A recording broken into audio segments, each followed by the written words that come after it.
So this is a little outboard. I don't know, 50, let's call it a 58 fast twin. It's probably 57. I don't know, who cares? Anyway, so the purpose of this video, I got an email from a guy asking how to hook up remote steering and shift and throttle to his boat. Basically what he's doing is a remote control conversion to it. He's got a 72-25 horse. I don't have a 72-25 horse at the moment that I can mock up, so I have this. It's as close as I can find at the moment. Aside from being a different size and year, it's pretty close. Throttle's the same, shift's the same, and the steering's all going to work the same. So this is as good as I can get, but we can do a 25 horsepower conversion to it real quick. There. Now it's a 25 horse. Alright, so let's dig in. So as far as steering goes, first thing you need is a steering setup, as I like to call them, or a steering system. Usually these are sold with cable, with the little helm, without steering wheel, so you need to get that separately. There's three different types, usually. You have the rotary, which is the cheapest. Then you have the rack and pinion, which is this thing. This would attach down here, makes a long piece. Now, I don't like these just because of how big that is. They're kind of hard to fit into a boat, and they're really, in my experience, not really much better than the rotaries, and they cost more, so yeah. Anyway, then we also have the hydraulic or power steering. I don't have any setups of that. Actually, I do. So here's some of a Mercury power steering setup. This would be on the boat end. As you can see, that's just a nightmare.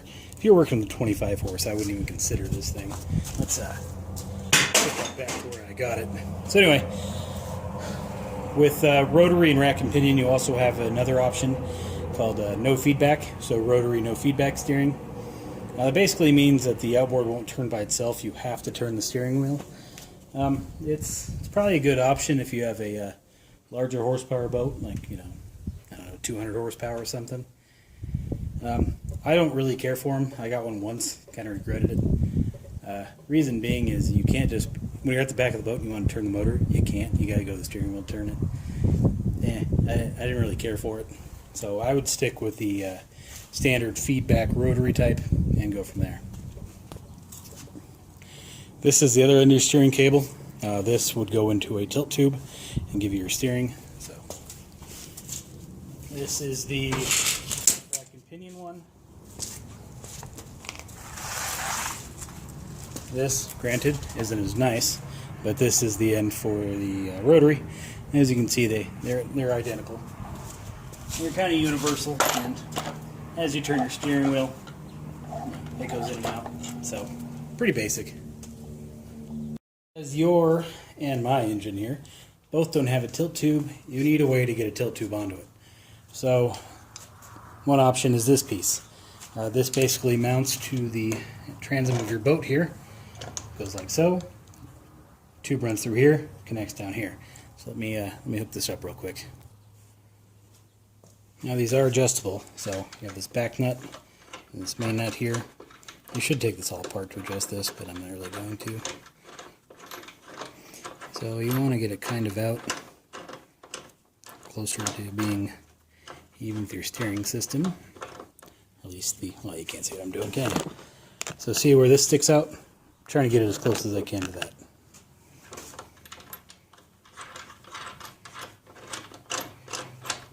Yeah, that's probably good. Now our steering cable. Slide into our tilt tube. Like so, and screw onto the end. Now keep in mind, we do have some adjustments we can do. We can move this tilt tube in any direction we want.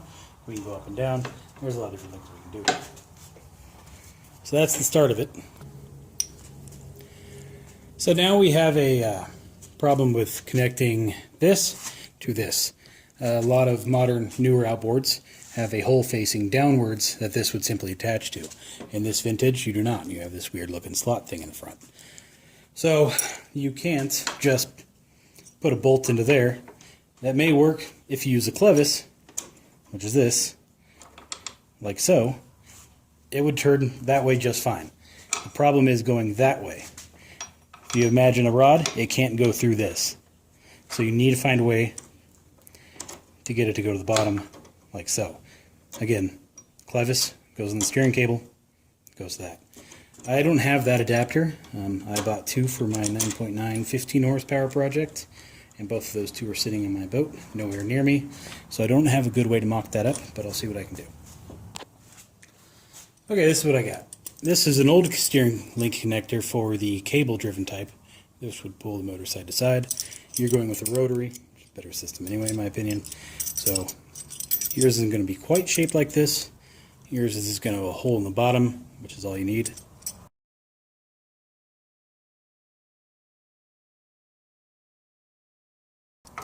Basically what these do,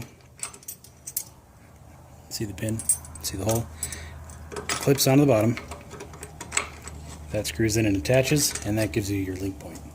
So now we can hook up our clevis. Now again, this is just a mock-up. There should only be one hole here and it should be in the center, but this should work good enough. So we put our nut in the bottom of our clevis bolt.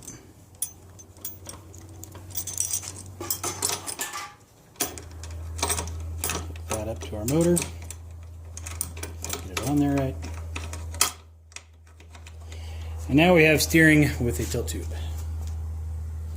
But my angle is a little off still. See how it's kind of coming up. The reason I have to do that is because I can't get a clamp in the middle, but let me try to adjust it a little. Yeah, there's nothing I can do without screwing that in, and I don't really know if I feel like doing that right now, honestly. But anyway, so that is our steering cable and tilt tube clamp bar hooked up. So let's turn our steering wheel and see what happens. I'm a little too far over onto one side, but you can see if that clamp is screwed down, it would work fine. I'm all the way left right now, so let's go over to the middle. Should be right about there. And I'm going to move this in a little more. Alright, move the clamp and the whole setup in a little. So we should have full range of steering now. Well, apparently not. But almost. Alright, that should do it.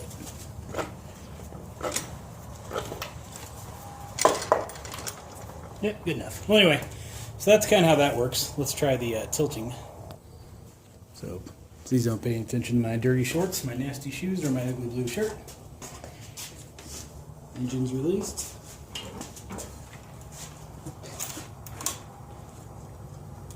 You can see how that tilts down. Now those clamp screws I probably should have tightened in, but anyway, you can see that the clamp here took up for the angle it needs to go on, and it works fine.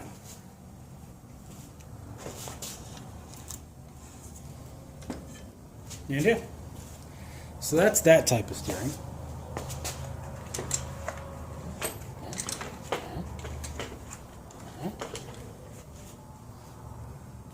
Its only real drawback is you're not getting in and out of the boat on that side because you're going to have a bunch of stuff in the way, and how wide it is. So right now I'm stretching out my cable, at least turning it like it would be in a boat. So cable is, you know, right there for the bend, engine's over there. I'd say that's a good, I don't know, 2.5 feet or so in order to get this in there. So if you have a 5-foot wide boat or John boat, or don't mind this cable hanging out of the back of the boat just a little bit, this will work fine. Have that much room or don't like that setup, you can go to a whole different type, which is this. I'll show you how this works now. This guy is also tilt tube, and it attaches right under here.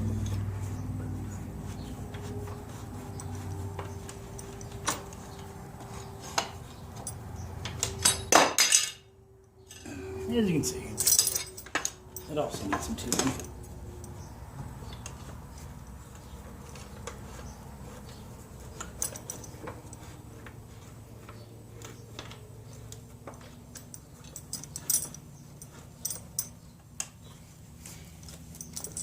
Let's get this off.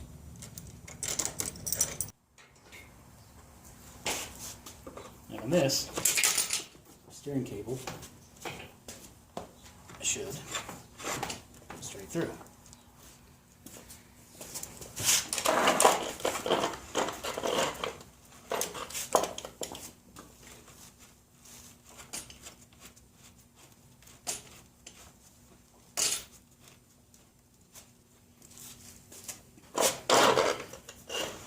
Notice our cable is now down below. So now we just need to hook that up to here. Still going to need our steering link connector. So let's remove our clevis from it. Put that back on the motor. So now we need a steering arm to go here to there. This steering arm is what I'll be using for this demonstration. It'll go into our steering cable that attaches there, and we have another end, a little universal joint looking thing, which will connect to our steering adapter. Now this is the bad way to do it, because I'm not going into the center, going off the side of the handle, and I got a long bolt that's going to get in the way of everything, but that'll be good enough.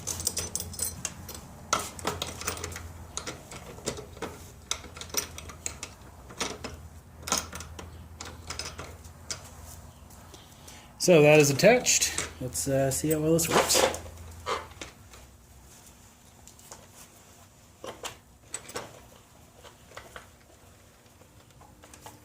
So, we have full range of steering.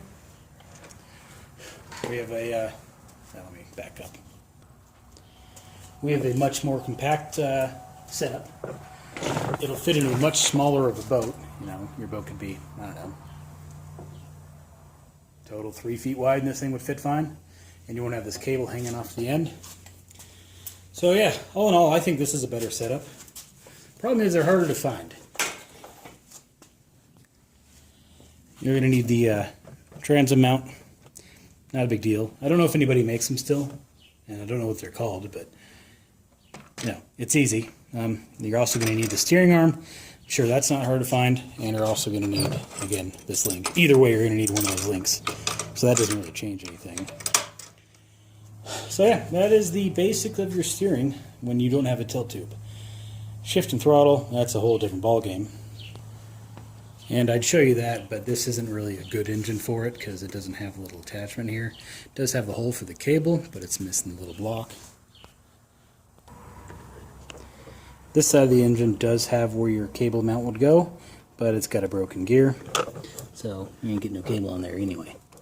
Which I don't know if that's actually a broken gear, just not supposed to have one, I don't know. But anyway, so cable, it's a whole different ballgame as far as shift and throttle go. But this video should help you understand how the steering works, and yeah. So if you got any questions on this stuff, let me know.